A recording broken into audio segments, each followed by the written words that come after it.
Anywhere you'd like to sit.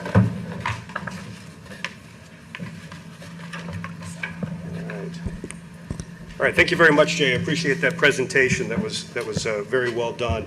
Good afternoon. I'm John Burgett. I'm a partner here at Wiley Ryan, and I'm very pleased to be the moderator for this session, this panel, which is going to focus on the 3-month sprint for stations to get their applications on file for construction permits to pursue the Repack.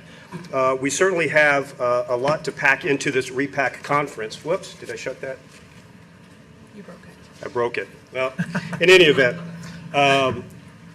we have a lot of information, a lot to digest here this afternoon. This panel is going to focus on the 3-month application process. The next panel will focus on the reimbursement process that will be running in parallel. After that, we'll go into the transition process itself. And then the last panel will focus on ATSC 3, the new transmission standard, and the opportunities that presents for the Repack.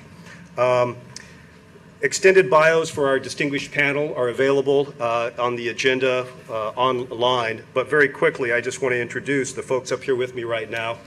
In no particular order, I have at the far end of the dais Kevin Fisher, a consulting engineer extraordinaire, principal of Smith & Fisher, and he has, I believe, more than 30 years experience working with television broadcasters.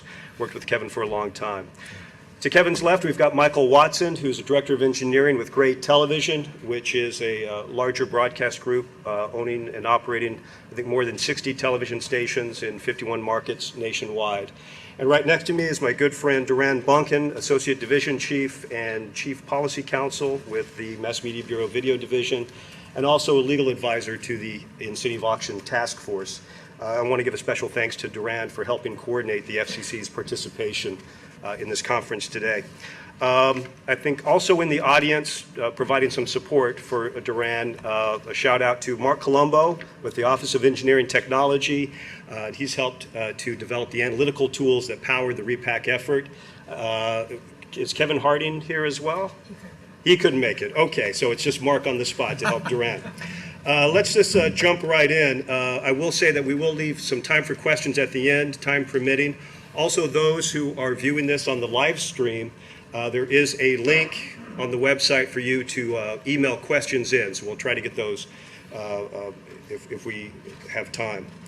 Jumping right in very quickly, the 90-day sprint to file applications kicks off with the release of the channel reassignment public notice. What information will be included in this public notice? I would assume that it'll be much like in the DTV transition, a table that has channels, antenna heights, power, but will it also include a percentage of a station's service area, the percentage of a station's population served? So, and I'm gonna, it's officially now the closing and reassignment public notice, and so I don't have to say it 1,000 times. I'm just gonna say the CRPN. Okay. That'll shave about 5 minutes off this presentation. And I also want to thank Wiley Ryan and AFC for hosting this. It's, as Jean said, we're really trying to work with folks and get some productive and very specific comments on the plan. This is a very good start. We are still working on the exact format and the exact set of information that's going to be included in that public notice. As John suggested, it's going to contain the technical parameters for stations receiving a new channel, as well as stations that are continuing to operate on their existing channel. It will include a new baseline with each station's coverage area and population served on its post-auction channel. And then we propose in the transition scheduling plan, PN, and that we'll also announce the transition phases and the phase completion dates, which amount to the construction permit deadlines. So that's the current thinking. Thank you. Very quickly, in the recently released, let's call it TSPPN, to save some time, the transition scheduling plan, the FCC said it will send confidential letters to every station after the final stage rule is met, but before the channel reassignment public notice comes out. I can't remember the acronym now. And that's the idea is that would give stations more time to plan for filing applications and plan their future. But given that the anti-collusion rules are still in effect, the quiet period is still in effect, Won't stations be prevented from, or at least wary of talking to their consulting engineers or their attorneys or vendors before the channel reassignment public notice comes out? Well, yeah, I would say yes. I mean, Duran probably knows more than anybody else that this quiet period is really tough on the consulting engineers as well as the vendors, because we're not allowed to know anything about a station's plans with the auction, and therefore we can't do any kind of preliminary analysis on what's going to happen with them. From the broadcaster side as well, we have the same concerns of how much can you do ahead of time and still not really show which way you're going. Or there are a lot of general things that can be done, but even when we get this notification, most broadcasters are going to keep that at the highest management levels anyway, Right. until the anti-collusion period's over. So there's not just talking with the consulting engineers and the lawyers, but the stations in general themselves are probably not going to do. It'll give certain members of the team a little bit of pre-planning of who to target to really get the ball rolling with first. But generally, I don't see it providing a lot of additional work up front, just until the gating item's going to be the quiet period. When the quiet period ends, I think everything opens up. And we get that. We heard, the concern about the timing for the transition, and we were looking at things we could do to kind of give people a jump. One of the reasons we can't just release the channels publicly is because the FCC itself is under a statutory obligation not to reveal the identity of broadcasters participating in the auction, and implicitly we would if we started publicly releasing that information about channel reassignment. So we understand that, but I just want to emphasize that the prohibited communications rule doesn't prohibit broadcasters from talking to consulting engineers or attorneys. It only prohibits communicating bids and bidding strategies to the covered parties. And broadcasters aren't disclosing bids or bidding strategies merely by communicating to anyone that they've received a new channel. Unless they've publicly said they're participating, or unless they're communicating that they're changing bands, which indicates what kind of bid they put. So you do definitely have to proceed with caution, but there should be some things that can be done. And again, the goal is to get a little bit of a jump so that you can do as much as you can in light of the prohibited communications rule. Yeah, thank you. Let's discuss the actual mechanics and the timeline for stations to file for and receive their construction permits, and perhaps change channels or seek expanded or maximized facilities. And I'll just hand it over to you, Duran, to walk us through the process. So now I'm going to have to talk like the disclaimer at the end of like a commercial for a drug. And if I'm going to get this all in, and I won't do that. But I'm going to run through fairly quickly, and then stop me if I'm not making sense on something. So in the transition scheduling, or the TSPPN, we note that the Media Bureau is going to be releasing a subsequent notice prior to the conclusion of the incentive auction, providing timelines and additional details. So I just want to put that out there. We are going to be providing more information than I am right now, and I know there's questions about windows and timing, and that will be forthcoming before the end of the auction. I also want to say, and I know Sasha's going to talk about this, but Jay talked about some of the issues and concerns he's got with the transition plan, and I just want to echo what I think is going to be Sasha's message, that we are really looking for very specific comments on the inputs, not just, we don't like this, but why, what would you change, what's the data to back up the changes, because we can only make it as good as the inputs we get. So we hope everyone will consider that.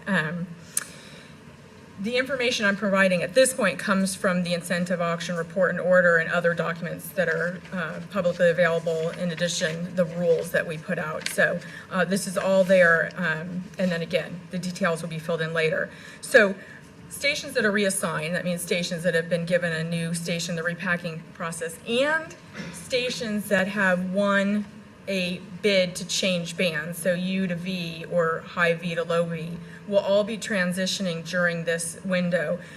The first thing that's going to happen is at 3 months, they're going to need to file a construction permit application. It's the old 301, 340. It's now FCC Form 2100 Schedule A for full power, E for Class A. It's the last time I'll say that. You can find it in LMS, but I'm just going to say the 301 or the CP because that's what y'all are used to, and as am I. So they'll file to seek the channels facilities specified in the closing and reassignment or CRPN.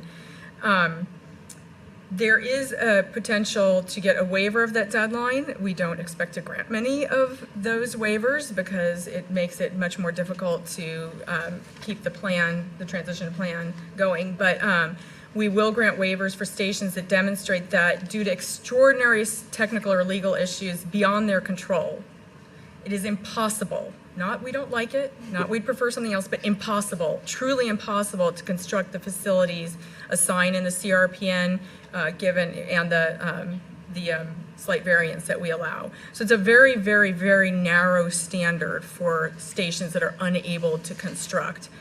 We also allow waiver if stations are otherwise unable to meet the 3-month deadline, but we are setting a high hurdle. You have to be unable to meet it due to rare or exceptional circumstances beyond their control. So we really want people to get their construction permit applications in at the 3-month mark. We understand there may be slight modifications filed, but we really would like to get everyone filing at that 3-month mark. If you do request a waiver, it's got to be filed about two months from a release of the CRPN. And I emphasize that the CRPN is going to include the phase schedule and the deadlines. So grant of a waiver of the 3-month filing isn't going to extend your construction permit deadline, which is another reason to try and get that application in at the 3-month mark. Reassigned stations and band changing stations that are predicted to experience a loss in population in excess of 1% still have to file their initial application for the facilities specified in the channel, the closing and the CRPN by the 3-month deadline, even if it intends to file in that first priority window. But you still have to file your initial application at 3 months. You then modify at that priority window. The initial applications are going to be considered minor change, and the filing fees will be waived for those who qualify for reimbursement. Stations do have flexibility to request transmission facilities that will extend their post-auction coverage contours slightly. We understand that as you change channels, some patterns can't be fit into exactly what you had before, so we give wiggle room. A reassigned station may propose transmission facilities that will extend its coverage contour if the proposed facilities are necessary to achieve the coverage contour specified in the CRPN, or to address loss of coverage area resulting from the post-auction channel assignment. If it will not extend to full power stations, noise-limited contour, or Class A stations, protected contour by more than 1% in any direction, and will not cause new interference other than the 0.5% rounding tolerance to the technical parameters of any other station. If you're a band changing station, so you've won a bid to change to VHF, you may specify a transmission facility that would result in a larger coverage contour than that resulting from the technical parameters specified in that closing PN, so long as the proposed facility will not cause new interference other than the 0.5% rounding tolerance. Can I interrupt you for just one second? So it's a 0.5% interference threshold per station. Is there any aggregate cap on the amount of interference that any station can withstand? No, I mean, currently we don't have an aggregate cap, and there isn't going to be one for either these slight increases or for the proposals in the second window. Thank you. And again, we're just following with the way we've been doing it currently. We also plan to expedite processing of applications that don't seek to expand the coverage area as defined by parameters in the closing PN, that seek authorization for facilities that are no more than 5% smaller than those specified in that public notice with respect to predicted population served, and are filed within the 3-month mark. Kevin Harding has also done a great job in preparing to process these applications and including ones that proposed that slight 1% increase, we anticipate also processing those with the checklist in a very expedited manner.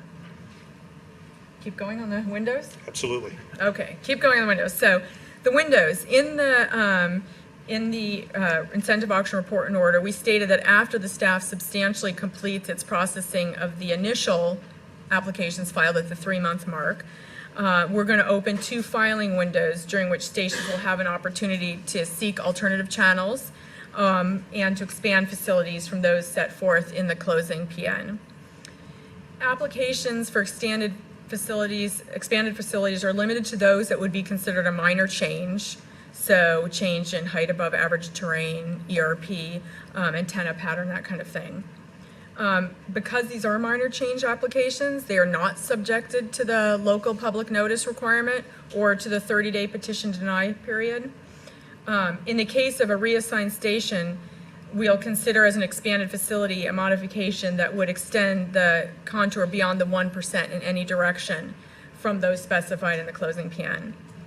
An application for an alternative channel will be considered a major change, so it will be subject to both local public notice and the 30-day petition to deny period. We're not doing the full rulemaking process, which is the difference in this case. In addition, band changers, those who have gotten money to go to V, will not be able to specify a new channel back up in U. The modifications in the transition plan, as proposed in the TSPPN, grant of a mod doesn't change the construction deadline, as I said earlier, and it doesn't change transition schedule requirements applicable to the phase in which that station has been assigned unless otherwise modified by the Media Bureau. We will consider the impact of any modification proposal on the plan. Some proposals which will be otherwise totally grantable under our engineering rules will impact the transition. We're not precluded from the TSPPN from granting those. However, and I want to emphasize this, modified facilities that we grant that would impact the plan may be conditioned on certain operational requirements, either not constructing till a certain period or phase is reached or operating initially at reduced power, and we're still working out those details. So I just want to emphasize, it's not that we're not going to grant these, but we're not going to allow grant of these to interfere with the transition plan. So, first priority window. As I said earlier, this is very, very, very narrow window. We really want this as a fail-safe. Stations that are unable to construct, so it is impossible to construct, will be able to file their initial construction permit in this window. These are the only stations that wouldn't have had to file at the 3-month mark, other than those getting a waiver if we grant any of those waivers. Reassigned stations and band changing stations that demonstrate they are predicted to experience a loss of population in excess of 1% as a result of the channel assignment specified in the closing PN, either because of new station-to-station interference or terrain loss or both, may propose expanded facilities or an alternative channel in this window, but remember, that would be a modification to what they filed at the 3-month mark. I also want to note that stations that were not reassigned to new channels, so stations that are not moving at all, but were entitled to protection in the repack, so most of the full powers in Class A, will be allowed to file in this window if they are predicted to experience a loss in population served in excess of 1% because of everyone moving around them. So the Media Bureau will issue a PN opening the window, and again, we'll issue a PN well before this explaining how long the window will be and the approximate timing for when we anticipate opening this window. All applications filed during the window will be treated as filed on the last day of the window for purposes of determining mutual exclusivity, so you don't have to rush to get it in the first day. That means that the facilities proposed in those modifications must protect those filed at the 3-month mark, and it also means they'll be entitled to protection against anything filed in the subsequent window. So the second filing window is the land rush. This will open after the first window. Any reassigned or band change station may file a modification to their CP to seek an alternative channel or expanded facility. All of the applications, again, filed in this window will be considered cut off as of the last day. So again, you can file the last day of the window, and will be entitled to interference protection against anything later filed, and will have to protect all of the early filings. So that is the kind of nutshell. How did I do? That was fantastic, Joanne. Thank you so much. Take a breath, and let's give her a round of applause for getting through that so succinctly and concisely. I really appreciate that. That was the guts of the nuts and bolts here for the process. It was very, very thoughtful. Try to include Michael and Kevin a little bit now. Given my experience with the analog to digital transition and having worked with a lot of stations, I would expect there to be a lot of stations, if not every station, going to its consultant engineer, wanting to take a very serious look at their ability to expand their service area, maximize down the road, and take advantage, to use that term, of, say, the elective window. So I guess my first question is, am I correct in my assumption there? And second, assuming that I am, is the FCC geared up to process these elective window or priority window filings quickly? Yes. Well, I have to say that probably every single one of the clients that I have that have stations that remain after the auction are going to want to know, they're going to want to know if the new channel, if they're assigned a new channel, really does replicate what they've got right now. So that's one thing we'll probably have to look at. Secondly, how best can they get on the air with that new channel? And then third, how can they maximize it? And then every person that's not moving, every station that's not moving is also going to want to know, what can I do to maximize? Because we haven't had that opportunity because of the freezes. I'd agree. I think each station is going to want to look at, getting the best facility they can, and also the considerations into 3.0 and how that's going to affect the channels and such as well. So you really have to be looking ahead to those as well. So again, everything since has been frozen, this is the one opportunity to look at maximization. So I would expect everybody to look at it. I would also point out that the likelihood of maximizing is going to be somewhat lowered, because of the repack. We're in a smaller band and everyone's going to be nestled closer together. So the possibility of doing that is going to be lower than it has been in the past. But one other thing that I was going to ask Duran too is during that elective window, that would be the time that we could file DTS facilities. If I have a client who's interested in moving to ATSC 3.0, that third window would be the one where I would propose a DTS facility for that station. There's nothing in a rule that precludes you from filing for DTS in that second window. Okay. But you would still have to, depending on the impact that has on the transition, you may still have to build the facility proposed in the channel reassignment. And we'll look at those again on a case-by-case basis. But there is nothing that precludes that kind of filing. Okay, but that would be the elective window, not the priority window. That would definitely not be the priority window. Gotcha. Okay. All this kind of leads to the next question. Just thinking of timing here, we've heard, we believe that we're looking at 1,000 or more stations that will need to be filing applications for the repack in a 3-month period. And of course, as you both know, or you all know, station modifications and facility planning is a collaborative effort, usually requiring a dialogue that can sometimes go on for quite a bit of time, as between the station engineer, the consulting engineer, the antenna manufacturer, possibly a structural engineer, a lot going around. While you're working on the construction permit application, having this dialogue, we also have the reimbursement process and running in parallel. I guess with that in mind, given how much needs to be done, given the back and forth discussions, is 3 months doable to get this many construction permit applications on file? It's going to be tight. It will be tight. It'll depend on how many stations you're having to deal with and how many Keurig machines your consulting engineer has. Okay. What if anything, could a station be, or should a station be doing now to prepare for this 3-month, 90-day surge?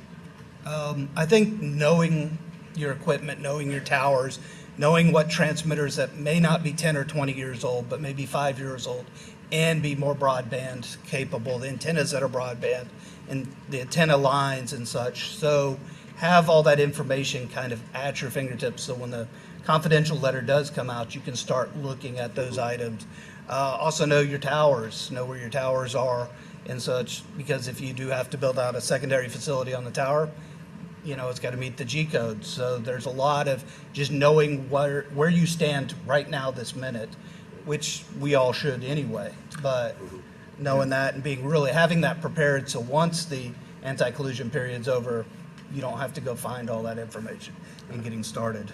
I would agree, and you know, going to the Peter's going to talk later on today about tower issues, but I was just having a conversation with him today. There are still a lot of antennas on towers that are not being used, analog antennas that haven't been taken down. So I would stress to my clients to absolutely talk with your tower owner, find out what the availability of space is on the tower. What are your potential aperture locations?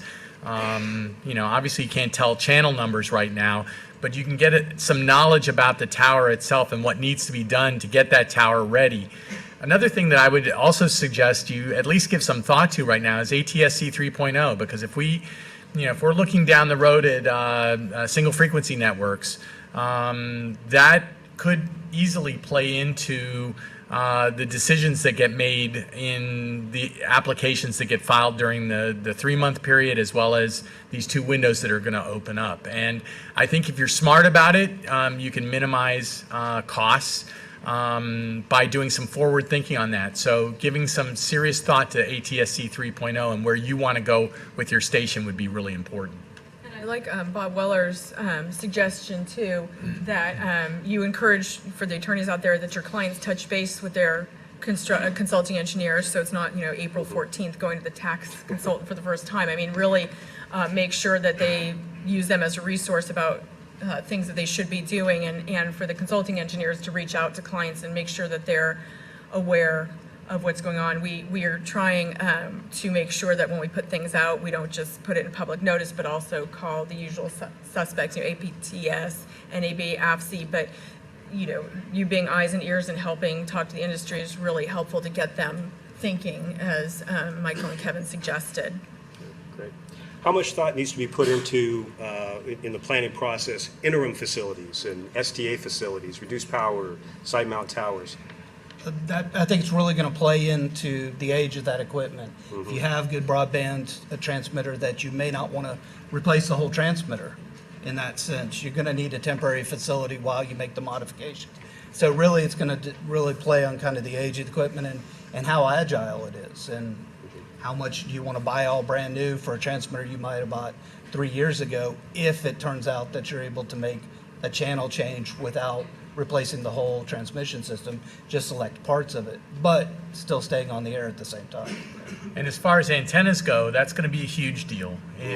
These are going to be quick transition periods, you know, very well scheduled, and having auxiliary facilities or temporary facilities, STA facilities, whatever we want to call them, is going to be extremely important. And that's something that in your prep discussions or thoughts really needs to play a part in that, because you know, you don't want to be off the air with your main facility for weeks at a time. You want to have a place to be during that time. And the question is, on that auxiliary facility, do you want it to be on your present channel? Is it going to be your new channel that you're possibly on? There has been talk about temporary channels. You know, we don't know if that's going to ever happen as well. But another thing that may be considered as well is talking to others in the market, you know, once the collusion period's over, about possibly sharing antenna facilities on an auxiliary basis or an interim basis. And then something that came to me this morning is possibly even use that auxiliary facility if it's off-site, possibly as part of your DTS facility or your single frequency network down the road. Great. Or ATSC 3.0. No, that's what I well, mean. yeah, That's what I as mean well. for the ATSC 3.0. All right. Kevin, under the FCC's proposed transition scheduling plan, where all stations will be placed into a specific transition phase with varying deadlines for construction. The FCC has said that it would look favorably at channel changes or expanded facilities applications that have little or no impact on that transition plan, and unfavorably at proposals for expanded facilities that would have some impact or affect that transition plan. That seems to me to be just one more level of analysis that you'll need to go through as you plan ahead.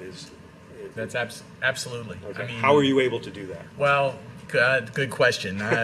Maybe 3 Keurig machines, and I'll have an answer Okay. for you for that one. So the answer to everything is lots of coffee. That's Lots it. of coffee. No, it's definitely going to make the analysis a bit more complicated. But I will say that the discussion about finding new channels makes me chuckle a little bit, because as someone who's done a lot of low power TV channel finding in the past, it's hard to find channels. And for a full power station, being able to find a new one within a smaller band is a tall order, especially in major markets. So I think the opportunity for that is going to be really low, and therefore there won't be much of that affecting the transition plans that we're talking about. And maximization applications, probably not so much, because you still have to protect the allotment facility that's been issued, and the facilities that have been applied for in that first 3-month period. Great. I would take any questions from the floor if we have any. If we can grab the microphone. While they're getting the microphone, I'm going to ask a question of Michael very quickly, just a very broad question. As the guy helping on the technical engineering side with Gray to implement the build out, as a general matter, how are you coordinating as among your stations to deal with this surge in the 90-day period? Well, since we're still in the quiet period, we're keeping it very general in a lot of sense with the day-to-day tower and equipment maintenance and plans. But we do have a good core of the technology team that's always thinking ahead and keeping an eye on everything that's coming out in the PNs and planning. With what I've heard now about what we can now discuss on the anti-collusion, there's a little bit more I think we can do. But having a good group of people that once those certified letters can come out, can quickly identify the priorities, the challenges, and those kind of things, and set those up so when we do then contact our lawyers and our consulting engineers and station engineers even, we know which ones to focus on first for not only the timeline, but the ones that are going to be more challenging in the design or maybe repurposing equipment or those kind of things. So really just part of it is trying to keep too many hands out of the kitchen, but part of it is trying to make the best use of the good talent we have in the group and just trying to be ready once we can actually all get started. There you go. So the takeaways are lots of coffee and your attorney and consulting engineer on speed dial. Yeah. Right? Okay. I also have to throw out, Joan had mentioned coaching soccer, and I coached 4- and 5-year-olds for a number of years, and it was like chaos the entire time. I hope it's more like what she was talking about rather than what I experienced as a coach. So. There you go. Don't hide the ball. We have a question. The microphone's working, sir. Yes. Hi, I'm David Burke with Raycom Media. We've heard concern that there's going to be some issues with whether or not everybody can fill out everything they need on the 3-month sprint. And yet the confidential notice will come out before the PN. Is there a reason, or maybe you are considering opening up the 399 after the confidential letter is sent, before the public notice? Good question, and I will point to the fact that we have a reimbursement panel, so Pam will have time to consider that question. She's jotting it down. She's jotting it down before, and I honestly don't know the answer to that, so I will throw it to Pam during the reimbursement panel, but that's a good question. Very good. Another question. All right, right across the aisle. Thanks. Dennis Wallace with my Screen Only Wallace. I have about 50 questions, but I'm going to have to try and narrow this down to 1 or 2. So I'll start with 2 that are kind of at the top of my list. One is in the I'll call it the maximization window, or even in the first filing window. Are stations allowed to file interference agreements with neighboring stations in adjacent markets that would allow them to do something that's beyond the baseline interference that the commission is assuming? So if I have an agreement with another broadcaster, would I be able to file that facility with an agreement with another broadcaster in an adjacent market to exceed the interference limit? So that's a good question. You're presuming then that there's an MX situation between broadcasters, and that's something that we've considered and discussed in the incentive auction report in order. And in fact, there's something about that in our rules. Under, in our currently existing rules, if applications filed during a window are determined to be mutually exclusive, there's a 90-day period by which broadcasters can come up with a way to resolve, including, as you suggested, interference agreements. But we look at those and other settlements, but we do look at those on a very specific case-by-case basis, and we encourage folks that are mutually exclusive to reach out and try and reach an agreement and come to us so we can work with you on that. So just to comment in that way, I think the commission should consider interference agreements as a really valuable tool, because I think you may find that stations may want to move phases from phase 8 to phase 6, and if I have an interference agreement with another station that's in the daisy chain, it would allow me to actually move phases, and that may be a very useful tool for you to consider. My second question is, presumably most of the stations are going to be moving to lower channels, certainly not all of them, but certainly a lot of them. In the United States, we have a predominance of top-mounted antennas, so presumably this means the antenna gets taller if I'm replacing a top mount with a top mount. Generally, it means that I'm going to file an FAA obstruction evaluation for that tower, because now it's 20 or 30 feet taller. Has there been any discussion with FAA about adding resources? I mean, there's only about 12 or 15 people at FAA that process all of these obstruction evaluations, and if they get hammered with 600 applications, how are they going to be able to deal with processing those? And as you know, that's a key piece before a construction permit can be actually granted by the commission, is that we have to have FAA letter of determination of no hazard. How's that going to be handled? Yes, that's a good point. I mean, as Gene talked about, there's a lot of people within the agency that are working on these issues. There's also, I think Jay mentioned the issue about stations on Bureau of Land Management land, and so we've talked internally about reaching out and how we're going to handle just that issue. So I appreciate you bringing that up. That's something we've talked about internally. Yeah, Dennis, I just want to throw in there that, especially some of these tall towers where, the notice has to be circularized and then they get comments and then there's all this back and forth. We've both, I'm sure, been in cases where it's taken years to get a determination of no hazard, and it's, even when it comes out, it's not necessarily what you asked for, right? So now all of a sudden you've got to go back and you've got to change where you're filing with the FCC, and it can be challenging. I've received a question via email here. I'll just go ahead and ask it. Will the new coverage baselines and 0.5% interference determinations be made using the FCC's new TV study software or the present application processing software? There's some heads nodding here as between. Mark. Mark has the answer. Hi, I'm Mark Colombo. I'm with the Office of Engineering and Technology with the FCC, and my job is essentially TV study. And the answer is yes, we do plan to use TV study for that purpose. We're planning a release in the near future that will hopefully contain all the functionality that's needed for that. And we'll be seeking bug reports on that at that time. And then at some point, I believe the Media Bureau is planning to issue a public notice announcing its adoption of TV study for that purpose.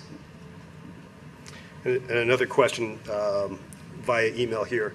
Will the FCC give priority to RF field strength measurements over Longley Rice predictions to demonstrate a loss of coverage due to increased interference?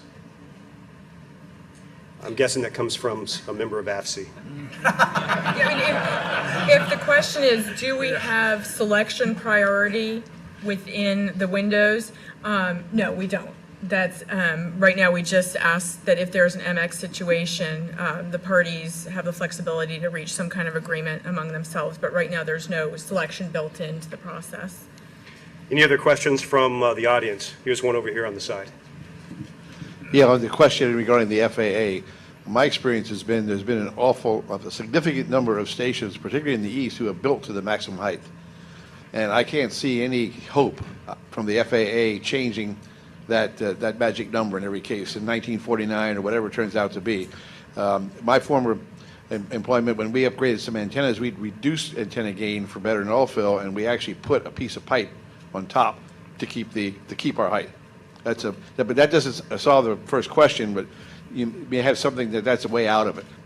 You may use a lower gain antenna, shorten the antenna so you can still fit in. We may have time for just one more question. Anyone? Okay, if not, I want to thank very much our panel up here for a wonderful job. Really appreciate it.